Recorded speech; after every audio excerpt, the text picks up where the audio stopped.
I've seen a lot over the nearly 18 years I've worked among tombstones and graves. I've buried nameless, homeless people, buried children with toys in their hands, attended wakes with more flowers than people.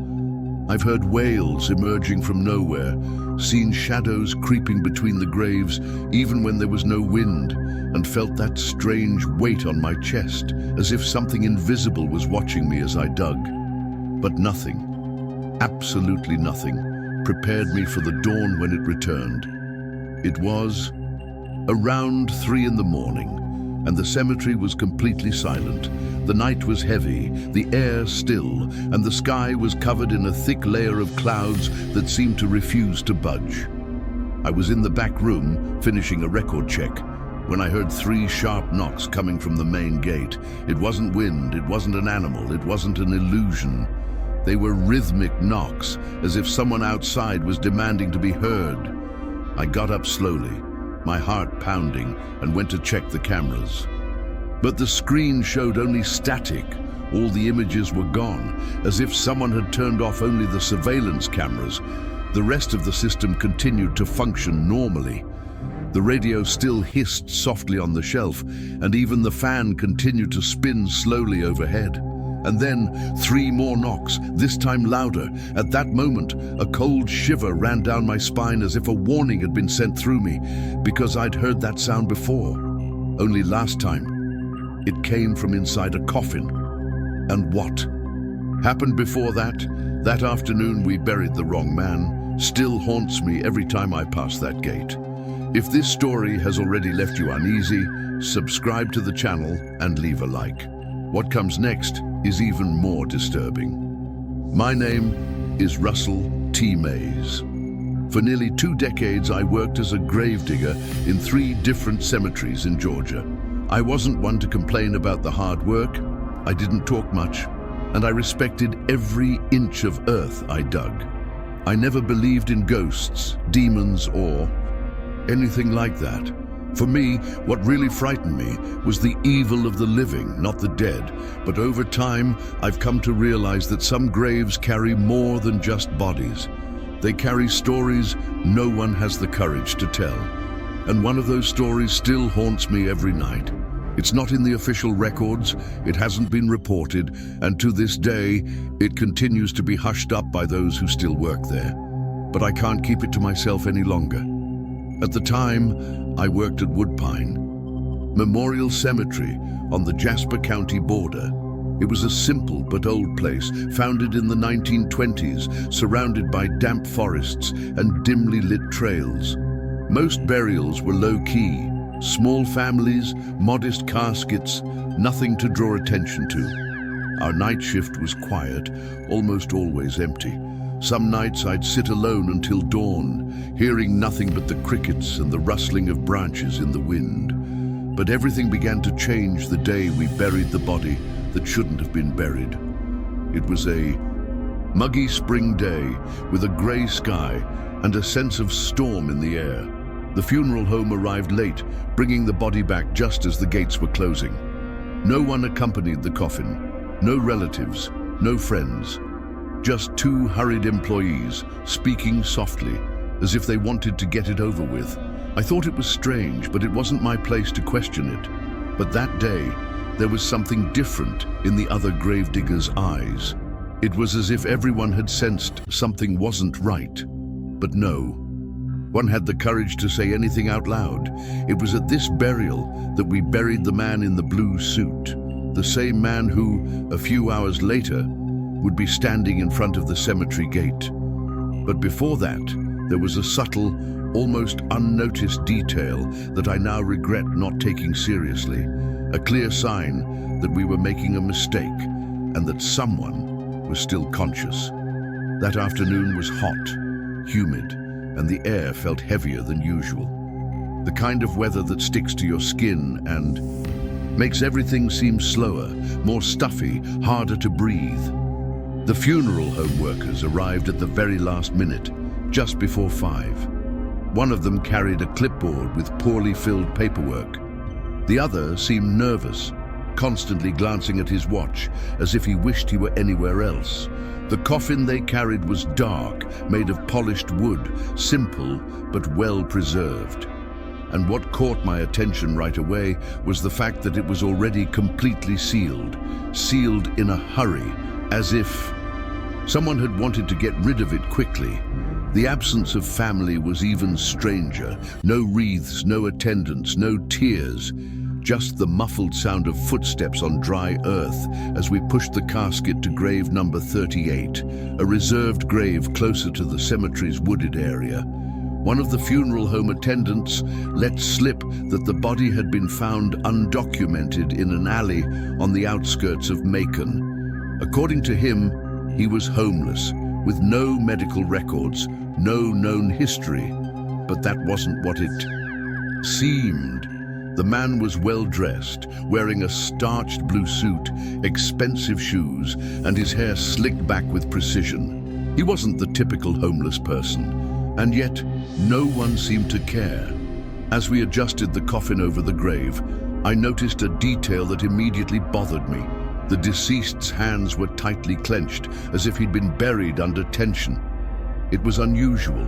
Normally, bodies arrive with their hands gently clasped or open, but those hands seemed trapped, as if they were grasping something. I called one of my colleagues to attention, but he just shook his head and told me to stay out of it. "Leave it alone, Russell. This isn't our problem." And with that, we threw the first shovelful of dirt. Throughout the entire process, no one said a word. It was as if we were all being watched. There was a sense of urgency, of collective unease, as if we were burying something that shouldn't be there. And yet, in less than 20 minutes, the grave was filled. The earth was packed, the plan signed, job done. However, as I turned to leave, I saw something that stopped me cold.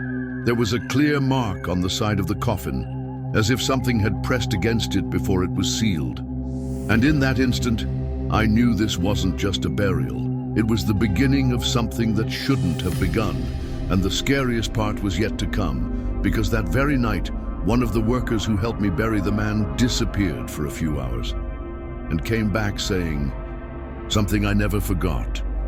After we covered the grave with the final layer of earth, the silence that hung in the air was unusual. It wasn't the silence of duty fulfilled, nor the respectful silence of those paying their last respects. It was a denser, more charged silence, as if the cemetery itself were trying to digest what we had just buried. One of the gravediggers, Jeremy, a young man in his early 20s, seemed more restless than usual. He kept staring at the grave, biting the corner of his mouth, as if he wanted to say something but preferred to remain silent. I noticed this, but I respected it. Sometimes the weight of the job weighs more heavily on some than on others. About half an hour later, as we were already closing up the equipment, Jeremy disappeared. He simply vanished for almost 40 minutes. When he returned, he was pale, panting, as if he'd run for miles, even though he was covered only in dust and no sign of sweat. He sat on one of the stone benches next to the old chapel and remained silent. I asked him where he'd gone, but he simply replied, his voice trembling, "I saw him, Russell, but he wasn't in the grave anymore." At the time, I thought he was joking or having some kind of nervous breakdown, but his expression, it was like someone who'd seen something he couldn't explain. The next day, I decided to check the records. I picked up the paperwork left by the funeral home, and that's when the mess got even deeper. The form was incomplete. The deceased's name field had only 3 scribbled letters, something like JDM, and a case number that didn't match any official county records. I called the funeral home, but no one answered. I tried contacting the original funeral home and discovered that it had closed months ago due to irregularities in body identification. It began to eat away at me. I couldn't sleep.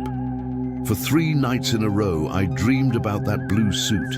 I dreamed someone knocked on my door at 3 in the morning and, When I opened it, I saw that man's face, alive, breathing, staring into my eyes as if wanting me to remember something. And the worst part is, I remembered. It was a familiar face. A man I'd seen weeks before mending the cemetery fence. Someone who, presumably, was still alive.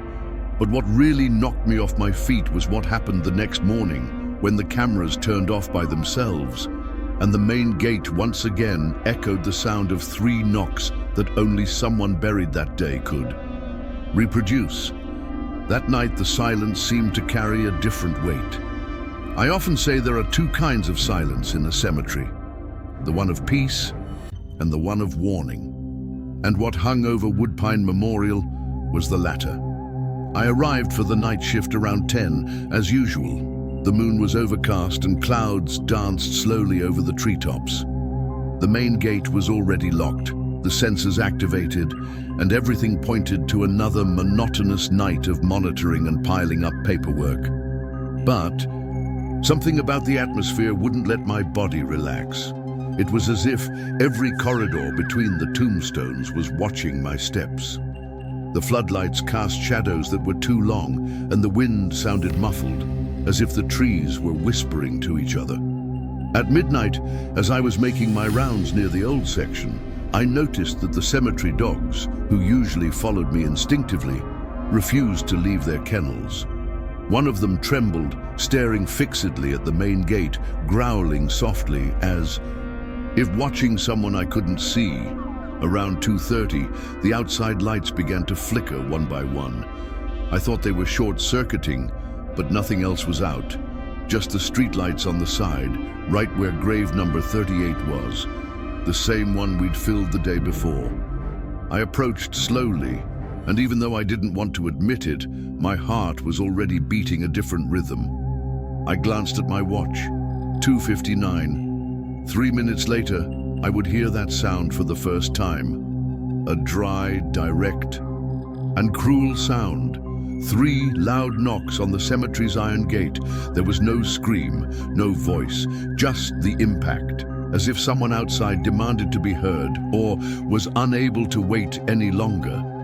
I ran to the security room and went straight to the monitors, but the cameras were all dark again. No sign of a power failure, no technical explanation, just a complete lack of image. The only thing left was the echo, the sound that kept repeating, always at the same interval. 3 knocks, 3 seconds. 3 knocks again, and when I finally had the courage to peek through the crack in the gate, I saw a motionless, drenched silhouette of someone in a blue suit. But what terrified me most was the face, because it didn't have the look of a dead man. It stared at me as if it was still waiting to be buried. The figure standing before the gate seemed more like a speck in the darkness than a human being. But as my eyes adjusted to the dim light, I saw it clearly.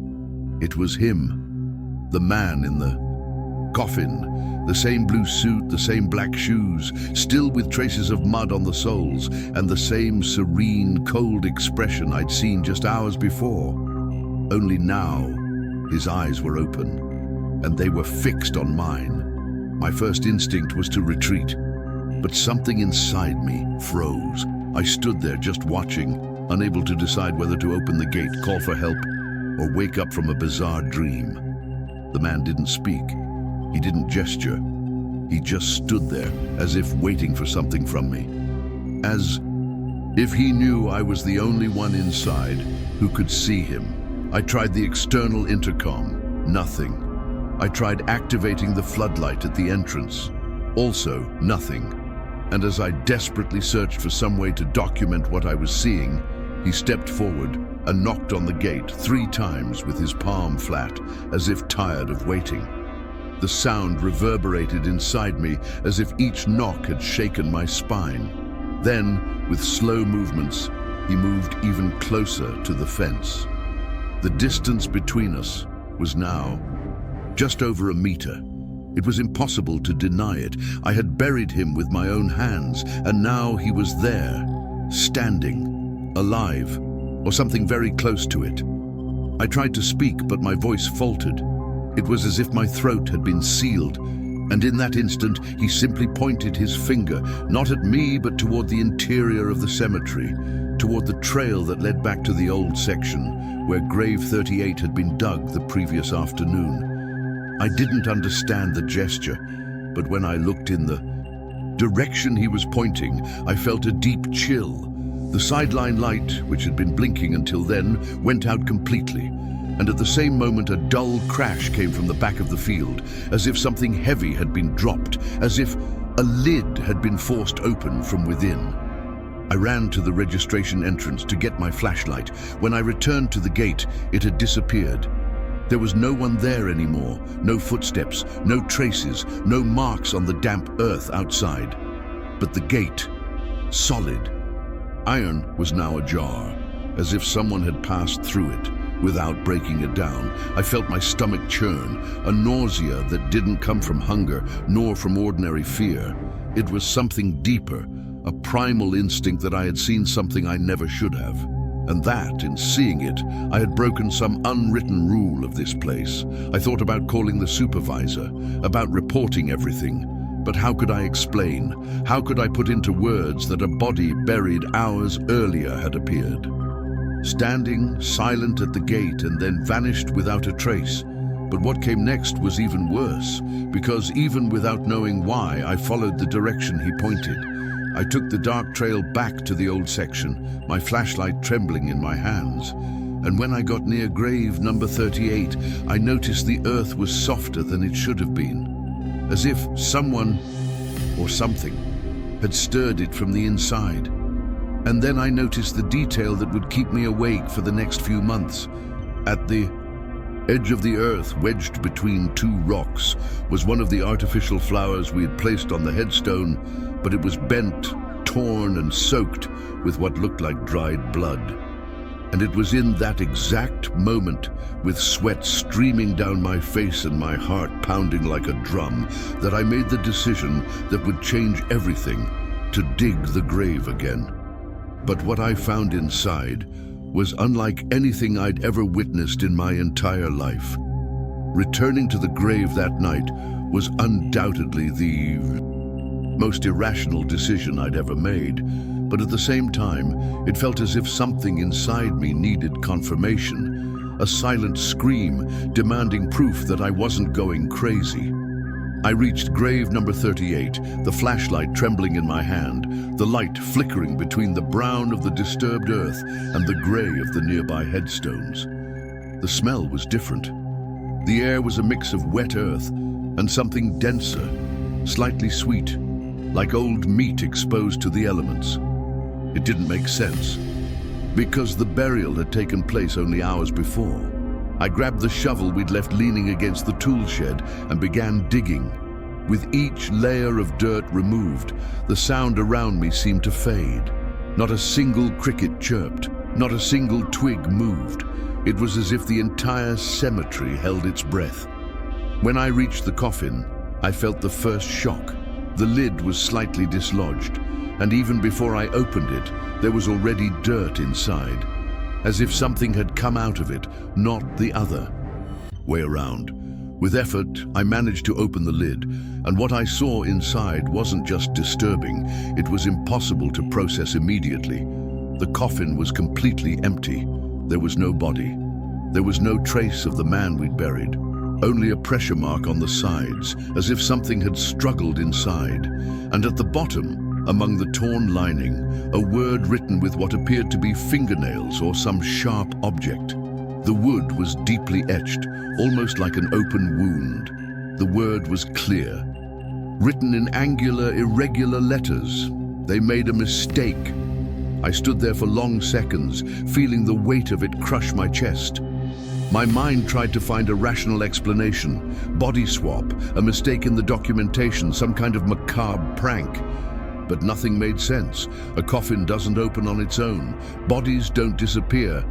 And messages don't appear carved into wood from the inside out. I was alone there. No one else on shift. And that night, I realized it wasn't just a case of mistaken identity. I slowly walked back to the administration office, hurriedly closed the grave, and put everything away as if nothing had happened. But I knew something had escaped. Something was loose in that cemetery, and I had been the last person to see it up close. But as terrifying as all this sounds, what really knocked me off my feet was the cemetery administration's behavior the next day. Instead of investigating, they tried to cover it up. And when I realized what they were hiding, I understood this story was much bigger than just a missing body. The next morning, I returned to work with a clouded mind and an exhausted body. I'd barely had any sleep, and the little rest I'd managed had the bitter taste of fragmented nightmares. I walked as if numb, my thoughts trapped in the previous night, in the whispers that seemed to pierce my skin, in the images that defied my reason. Deep down, a part of me still hoped it was all just a delirium brought on by pent-up tension and poorly processed fear. But that hope was completely shattered the moment I tried to recount what had happened. I didn't go to the supervisor with the whole truth. It would be useless. No one would believe me if I said the headstone photo pulsed, the grave bled, or a voice from another world whispered my name in the middle of the night. I chose a more palatable version. I simply said that, during my rounds, I noticed the coffin lid seemed to have moved, perhaps due to settling of the soil or a mistake in closing it, and that as a precaution I opened the grave to check that everything was in order. I expected a typical reaction, surprise, perhaps indignation, perhaps the beginning of a disciplinary procedure. But what I received was a direct, cold, calculated look. The supervisor, a man of few words and a neutral expression, stared at me for a few seconds and replied without looking away, "You didn't see anything. And if you insist on this, I'll remove you." There was no room for interpretation. This wasn't just advice. It was an order, and more than that, a warning. The way he pronounced the words, the way his jaw tensed, the way his hands slowly clenched under the table, they revealed a feeling I hadn't previously associated with him. Fear, real fear. Fear that something would get out of hand. Fear that if I said more than I should, it wouldn't just be my job that would be at risk, but something much bigger. I walked back to the storeroom with heavy steps, still digesting that dry response. It was then that I found something in my drawer that turned suspicion into certainty. A manila envelope with no return address, sealed only with a strip of tape. Inside, a new signature form. At the top of the paper, the previous night's burial details. So far, so standard. But when I read the final observation, my blood ran cold. Burial as per records. Coffin inspected, body verified. The required signature was mine, but I had never written it, much less inspected the body. And most seriously, next to the fake note was an official cemetery administration stamp, as if everything had already been filed before I even opened my mouth. The message was clear. They were covering everything, and they wanted me to participate. I didn't sign. I saved the form. I locked the envelope inside a metal box I'd carried with me since my first days on the job. This was now proof, or at least it was a piece of the truth they wanted to bury, along with the names that had disappeared from the records. That same night, when I arrived for shift, I discovered that my night access badge had been deactivated, without any warning, without any justification. An electronic system that had been working for years now prevented me from entering the area where I worked every day. No one gave me an explanation. No one answered the radio. It was at that moment that I realized, almost literally, that they were erasing me. I went to the supply room to get my coat and thought about leaving, but when I entered, I realized that I was not alone.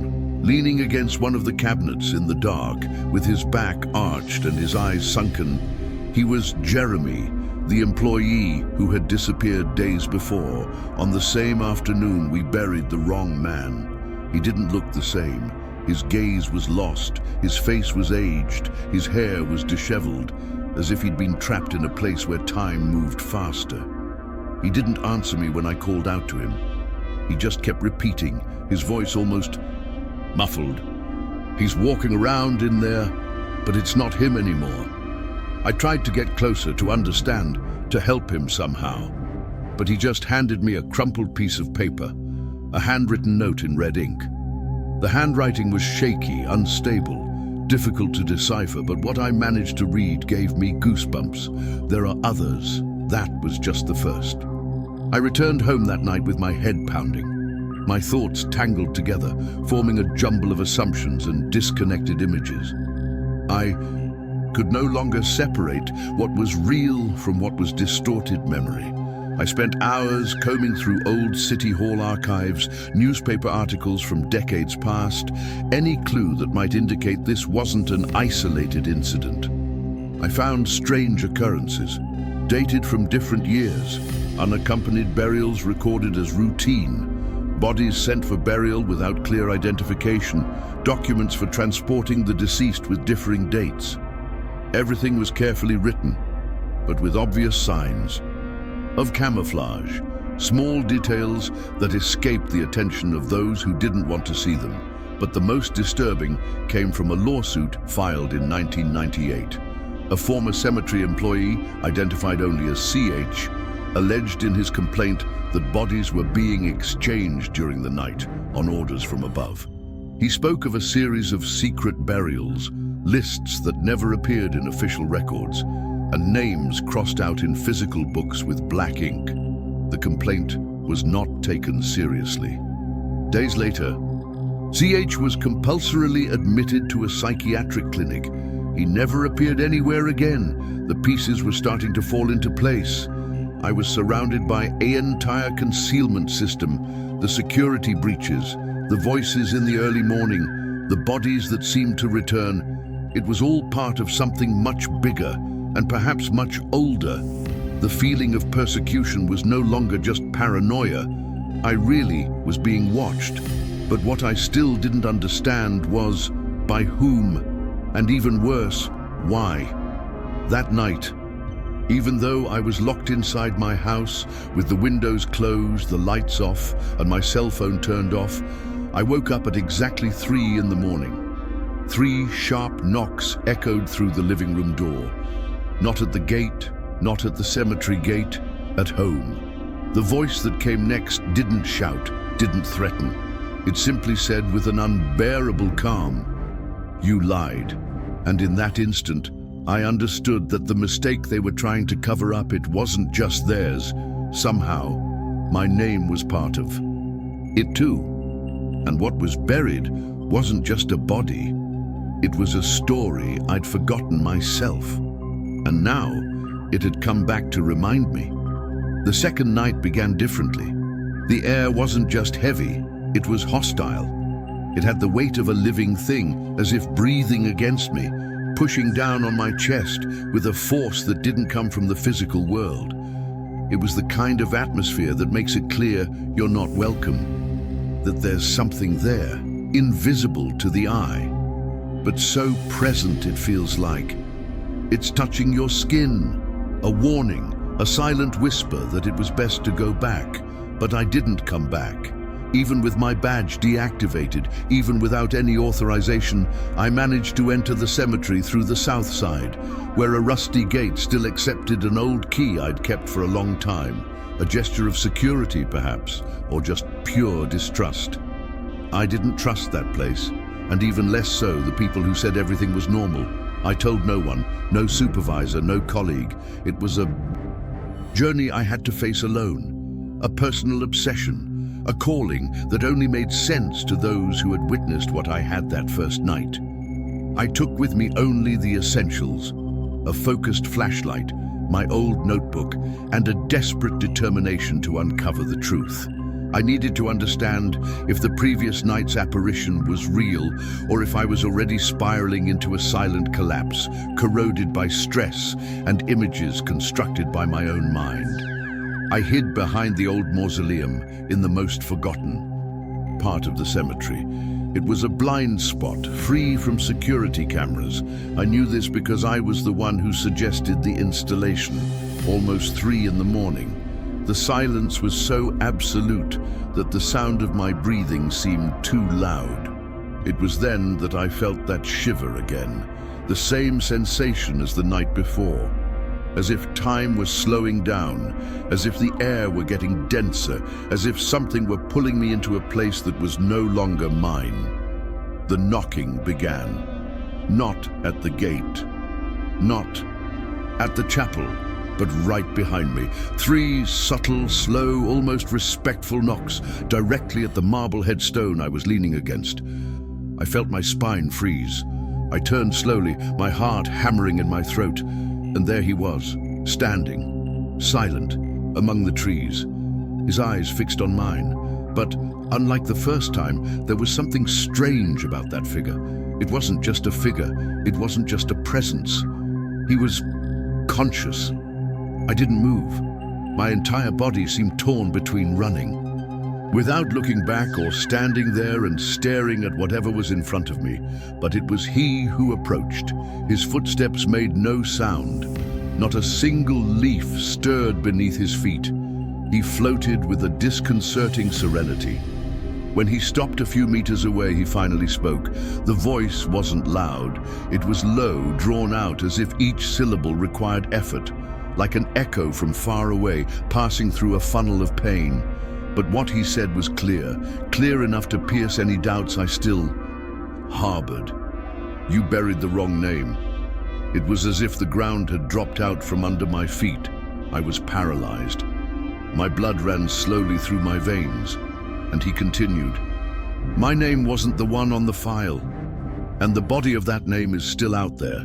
Those words echoed inside me like a cracked bell, a dirty, disturbing sound. I couldn't react immediately. My mind was trying to understand what that meant.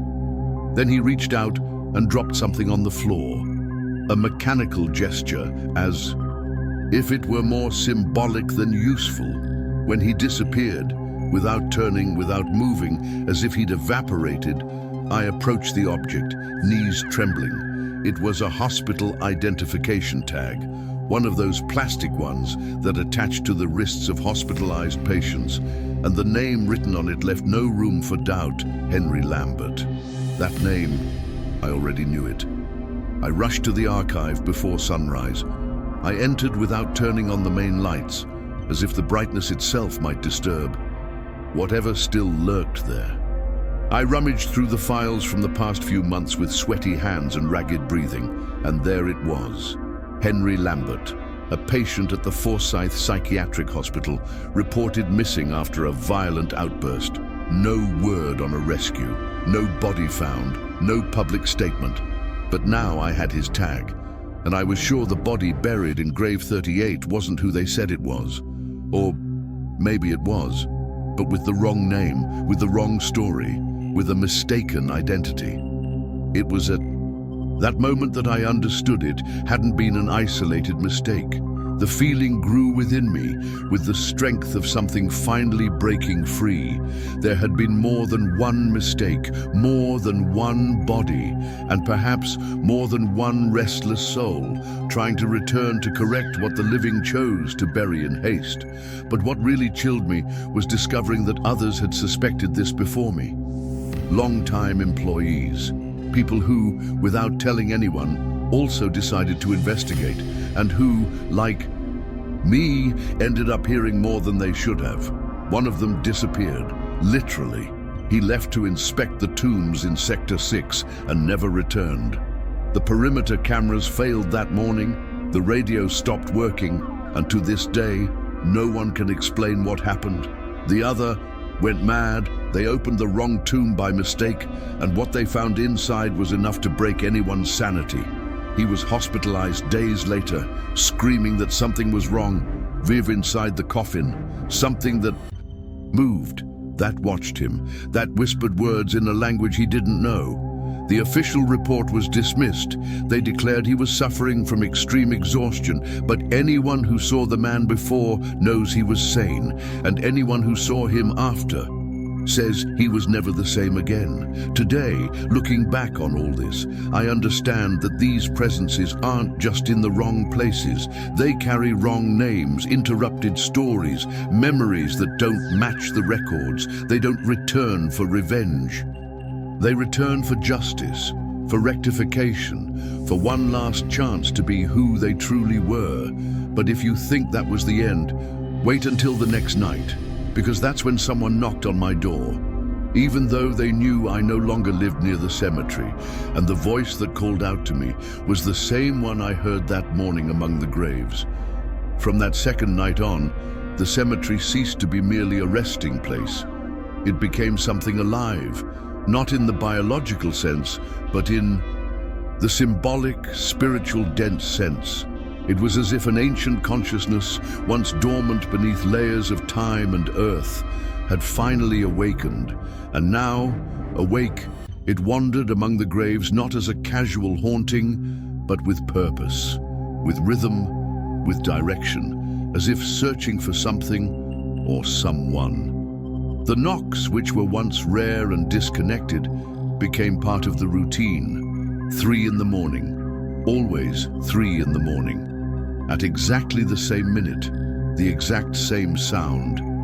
3 sharp, paused, deliberate knocks, like a password, like a call code, but they never came from the same place. Once from the rusty iron gate, another from the side of the old stone chapel where the bells hadn't rung for years, then from inside the maintenance house, where no one should be.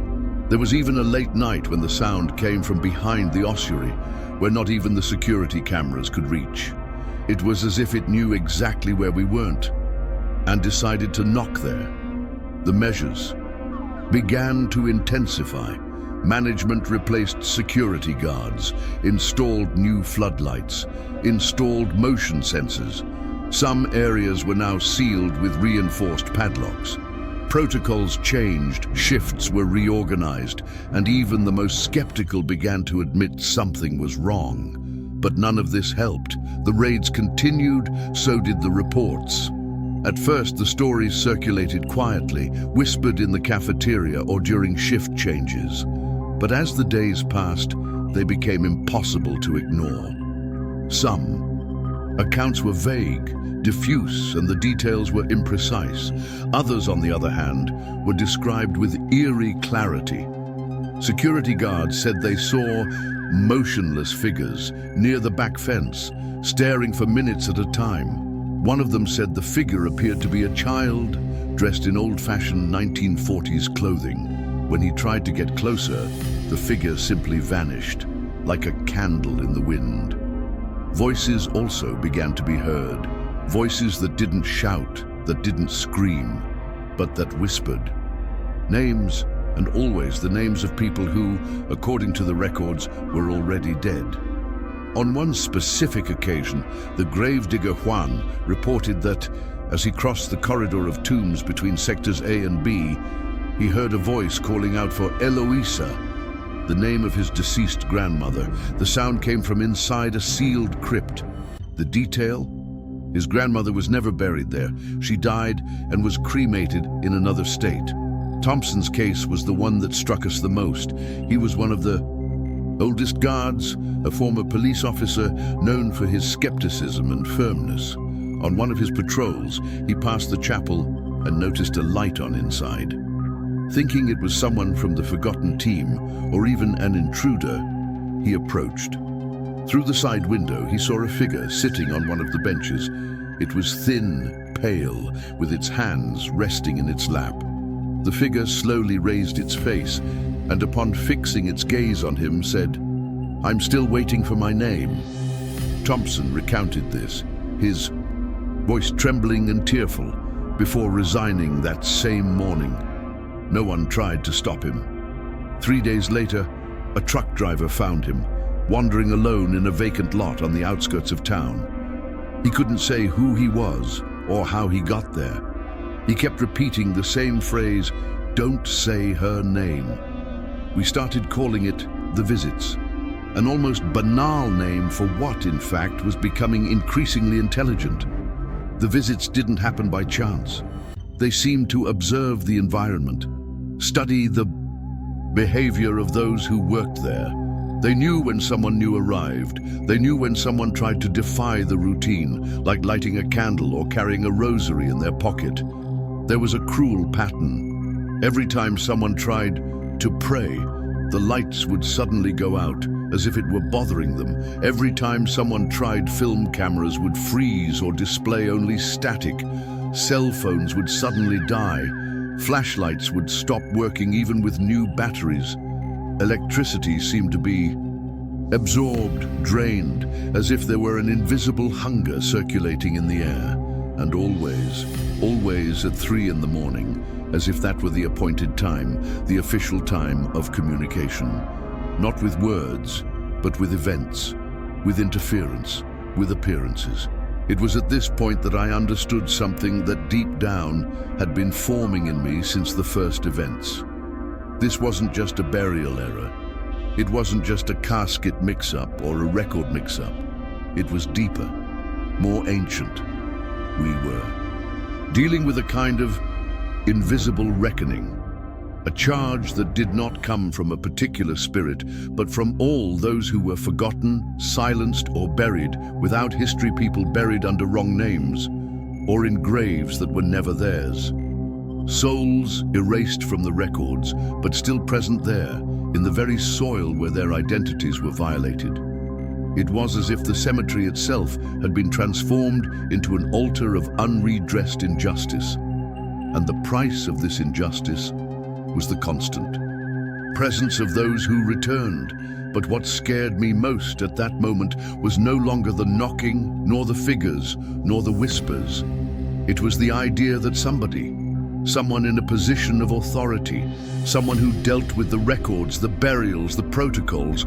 Already you knew of this from the beginning, and he preferred keep the error, cover up the exchange, feeding oblivion as part of something bigger. And it was Jeremy, the quietest employee on the team, who confirmed my suspicions. One particularly tense night, I sat next to him in the cafeteria just before the end of my shift. Jeremy was the kind of man who rarely said anything. He performed his duties in silence, his eyes always downcast. But that night, without my asking, he spoke. He said that years ago, when he was still new there, he overheard a conversation between two cemetery directors. They were discussing a mix-up of documents, a convenient mix-up in the burial of a body that shouldn't have been where it was left. According to Jeremy, this mix-up wasn't an accident, it was intentional, made to hide someone or protect a story. He didn't know the details, only that the person buried in the wrong place was never named, and that Sarah's real body might never left the cemetery. And it was there, in that oppressive silence between us, that I understood. The cemetery doesn't just want to be heard, it wants remember what was hidden, and until the true name of that grave is spoken aloud, the visits will not stop.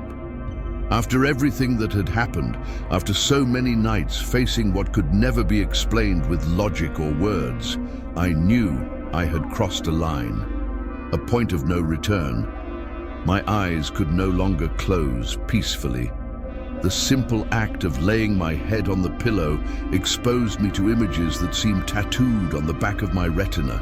Shadows creeping between tombs, voices whispering extinct names, and the icy touch of a presence that should never have crossed the world of the living. My mental health slowly fragmented, like cracked porcelain, beautiful on the outside, but ready to crumble with any sudden movement. The decision to leave wasn't just rational, it was visceral. Either I left that cemetery, or it would bury me too. Not physically, but emotionally, psychologically, spiritually.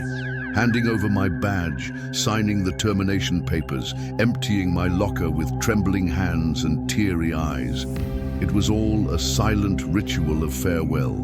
It felt like a burial, not of a body, but of a part of me that would never return. Because even with all the terror, there was a bond, a strange kind of connection between me and those tombs, as if I were the only one listening to what no one else wanted to hear.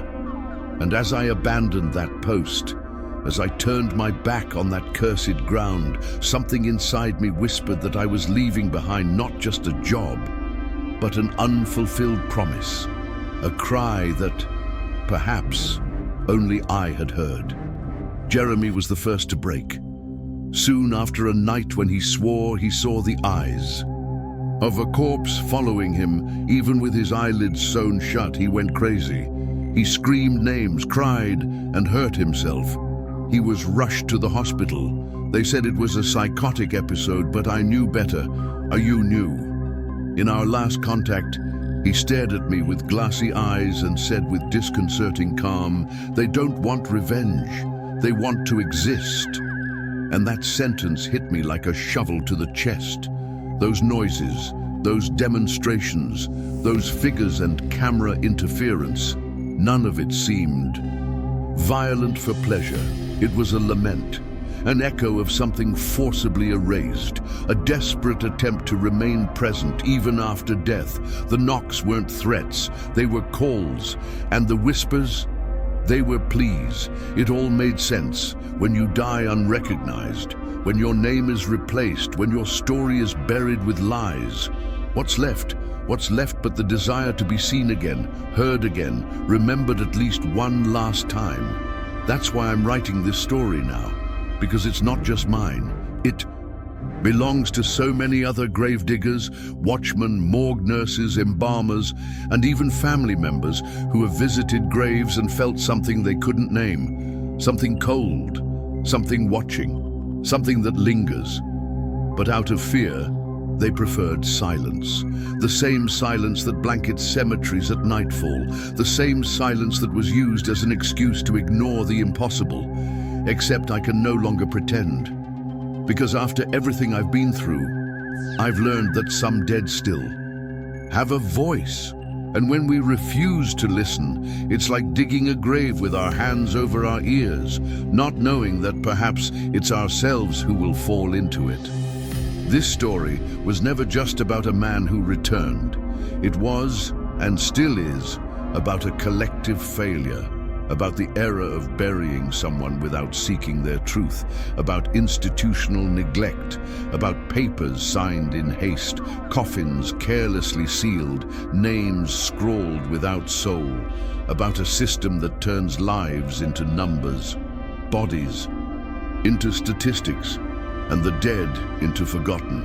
And the biggest mistake was what we did next, when the signs began to appear, when reality screamed. We covered our eyes, we laughed, we dismissed it, we pretended nothing serious had happened, and when the truth became impossible to deny, it was too late to go back. Even after leaving that job, even after physically moving away from that place, something is still with me. A shadow, perhaps, or the memory lingering in the air, in the sound of the wind, in the reflection in the mirror. Because what haunts me now isn't what I saw, it's what I know. It's what I can no longer unsee.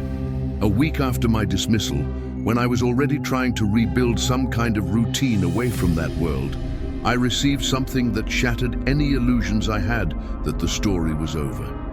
It arrived in a plain white envelope. No return address. The paper was rough, with a strange smell, like wet earth mixed with rust. Inside was just a handwritten letter.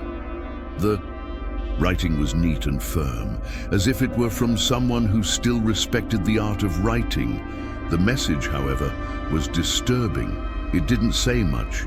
It was as if someone was simply reminding me that all of this was still alive, even if buried. But the worst part wasn't the content, it was the ending, it was the signature. Because the person who signed that letter was precisely the man who, according to all records, had been buried months earlier. The one who should never have returned.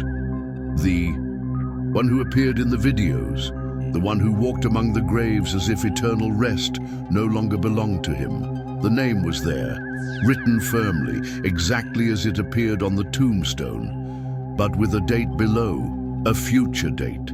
This story should end here, with this letter, with this name, with this date, but it doesn't. Because if there's one thing I've learned these past few months, it's that some funerals are just the beginning, and that true silence isn't found in the tomb. It's found in the choice to ignore what it's trying to say. I kept that letter folded inside a locked drawer for weeks. I tried to forget it, tried to pretend it was just a bad joke or a delusion caused by the tension that still haunted me. But the truth is, it was there, physical, real. The yellowed paper, the musty smell of old, the faded blue ink. When I finally summoned the courage to read it, my vision blurred within the first few lines. The letter's contents weren't a threat, nor a plea for help. It was a confession of sorts. Someone, or something, was justifying themselves, and it spoke in detail about what had happened in that morgue, the reasons for the switch, and the silent orders coming from above. But what really made me tremble was the name signed at the bottom of the page, a name written in the same handwriting as the words carved into the bottom of the coffin, a name I wasn't supposed to see again: Henry Lambert. This story isn't over yet, because the full contents of this letter reveal a pattern, a dark link between more silent burials, mistaken identities, and documents that should never have been recorded. And maybe this is happening in other cemeteries right now as you watch this video. If you want to know what was written in the letter and understand why this mistake may have been just the beginning of something much bigger, click now to watch the next episode. And if you've made it this far, subscribe to the channel. Because as long as there are unheard voices underground, someone needs to have the courage to tell their stories, and here they will never be buried in silence.